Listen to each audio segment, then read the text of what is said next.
In preparation for Vespers this week, we invite you to take a look at our Facebook page or in the YouTube video where you're watching this and click the link that'll take you to some drawn copies of labyrinth designs. There's one, I think, from the Chartres Cathedral. There's another that's more of a classical labyrinth.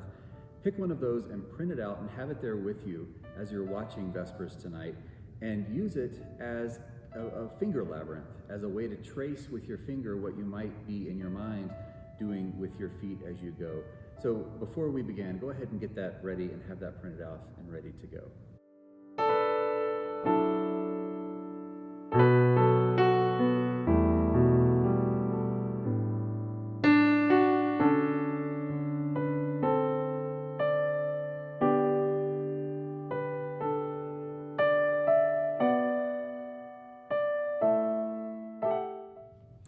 Welcome to Vespers this evening. Thank you for joining us here as we experiment and explore what it means to live into a really diverse moment in history.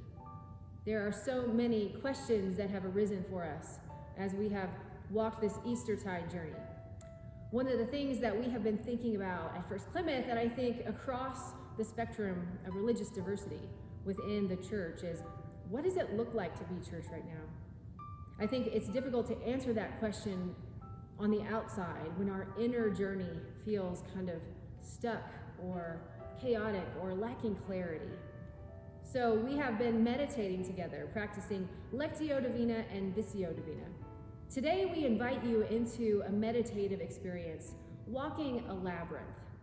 Labyrinths have been used across cultures for many decades.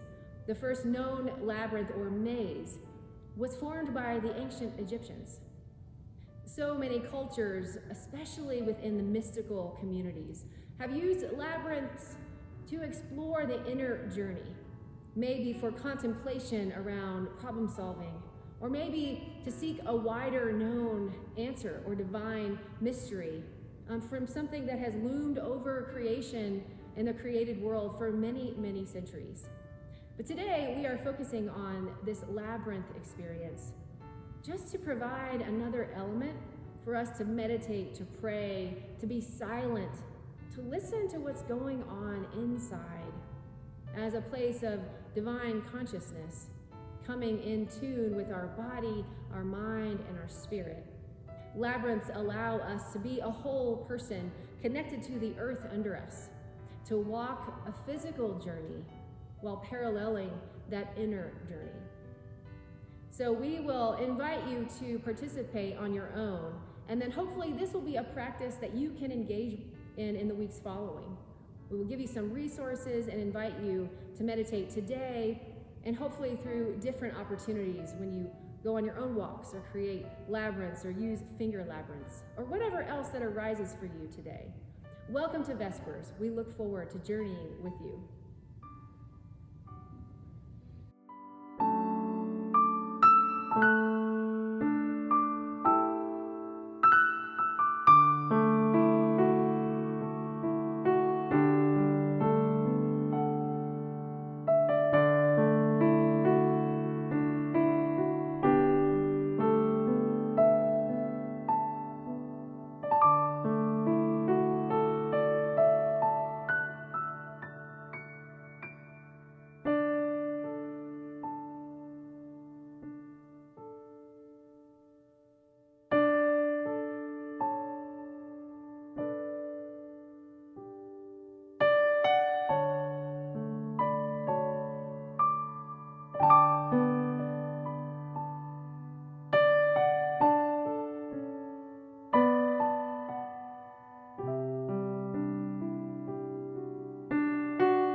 have experiences walking labyrinths, and maybe some of you don't. For me, one of my favorite labyrinths that I've ever been to is at La Forêt, which is our UCC Camp and Conference Center in the Black Forest near Colorado Springs.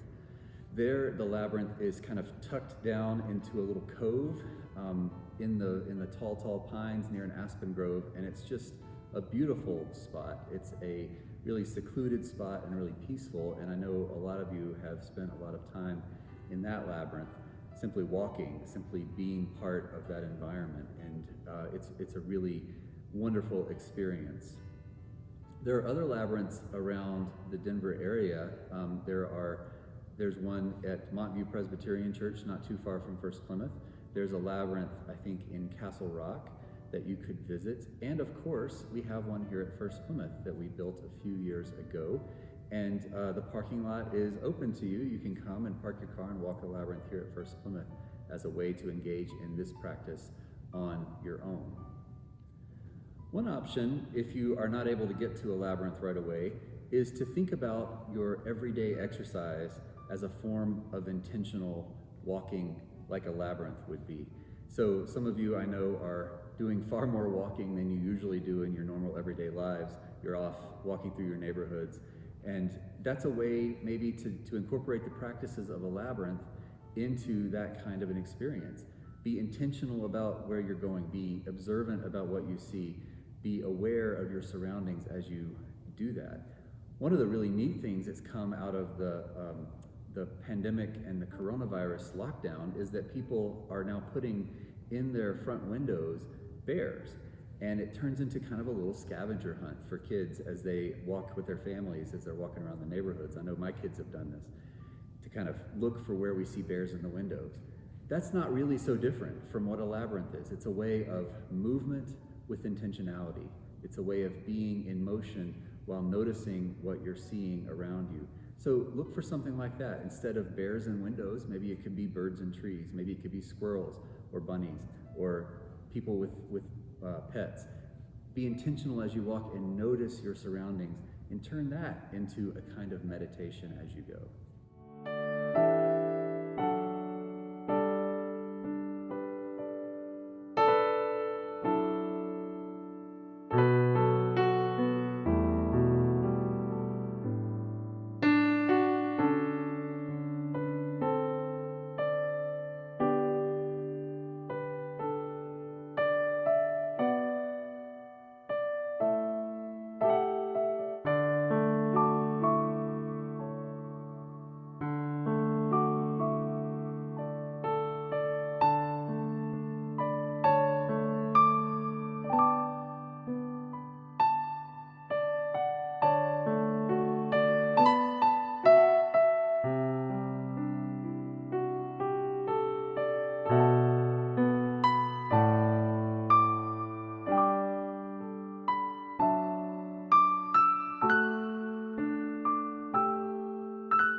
Talking about labyrinths and the experience of going on a journey.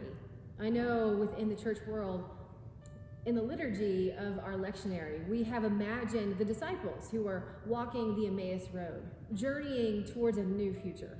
I also know that right now, for so many of us, thinking about that future is exciting, but it also feels so far in the distance, that the only thing that's real is just right here, right now, right where my feet are planted, right here on this Zoom meeting, right here in this homeschool lesson, right here on the 27th episode of this Netflix show that I am watching over and over again. I know that we're going stir crazy.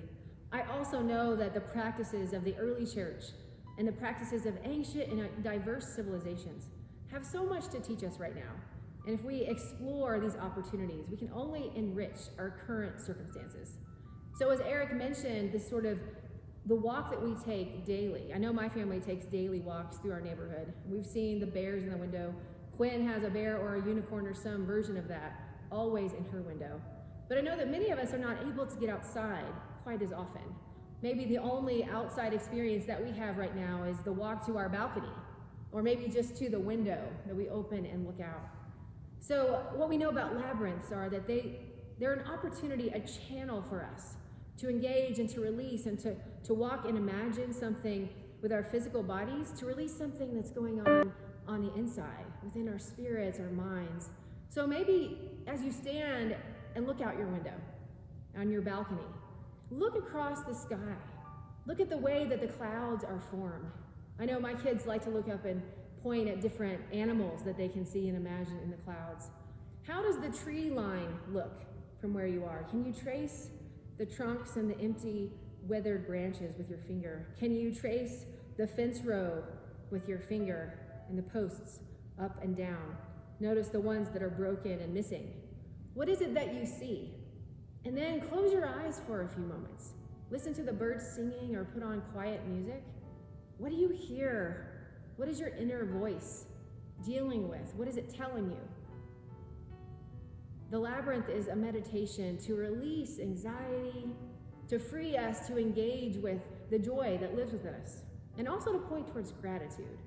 So whatever it is that you are experiencing, whatever your physical limitations might be, imagine yourself on the journey. We are walking this journey together. Thank you for coming and being present with us. We look forward to seeing you again right here for Vespers next week. Thanks.